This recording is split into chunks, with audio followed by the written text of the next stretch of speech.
Finally, somebody else said it. Go to film. They've also gotten away with painting the Republican Party as being racist. I live in a district that President Trump would have won by 23 points. I ended up winning by 30 points. I beat out 9 white guys. It's a white majority district. In a Republican primary, 75% of the voters are white. And they voted for me overwhelmingly. And why? Because I was the best candidate. I'm literally being judged by the content of my character, not by the color of my skin. You can't call us racist anymore. Booyah! Oh my goodness. Do my ears deceive me? The Republican Party is no longer racist because this one black guy won.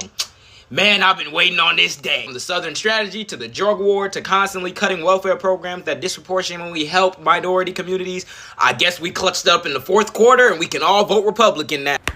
You say the guy in the clip is Wesley Hunt, someone who already won a Republican primary in 2020 but then lost the general election, only to have his district redrawn in favor of Republicans in 2022. Look at these vote totals. Would you look at that? The redrawing definitely worked considering the 20,000 plus vote increase in the Republican primary and the decrease in votes overall in the general. Man went from getting 47% to 63% in one election cycle. You're saying this Wesley Hunt fellow apparently single-handedly is the reason why the Republican Party isn't racist anymore, even though he's going to be one of 5 black Republicans elected to Congress, and that's going to be the most since 1877, or literal Reconstruction era. You're saying the Republicans boasted about how they had 80 candidates running, but of those 80, 31 made it out the primaries and only 5 fucking won. Those 5, he was an incumbent, and he was an incumbent, and he was an incumbent, which means they're already coming in with an electoral advantage, and of these 5, Tim Scott's the only one to not be elected this decade, all of them being elected after 2020, and Tim Scott being elected in 2013. The Republican Party isn't racist, you say, but here's a representation of the amount of black Republicans that have been in Congress since the 1800s, and this scale only goes up to fucking 8 with multiple decades with 0 of them. Meanwhile, there's over 60 black Democrats in Congress currently.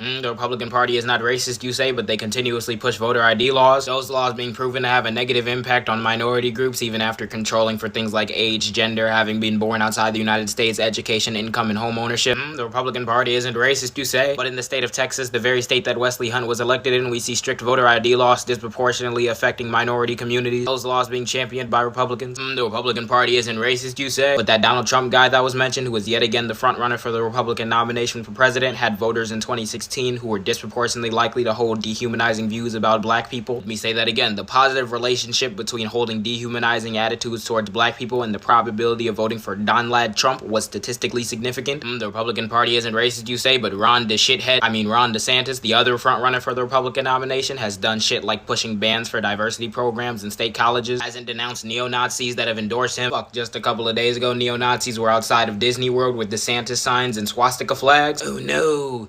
But guys, remember Wesley Hunt won in this district one time that Trump would have won. Booyah! No, I agree with him. 1,000%. Of course you would. It doesn't surprise me at this point, because aren't you the same person who said that bankers would never deny a black person who's equally as qualified as a white person for a loan because don't they want to make money, when that is quite literally exactly what the fuck happened? By the way, as a black person, if a prerequisite of winning a heavily Republican district is denying that racism is a thing anymore, especially in the fucking conservative party, that might be an indication that party may still have some yikesy belief. And the fact that literally every single black Republican that's currently elected does exactly that speaks volumes to my point. Good day.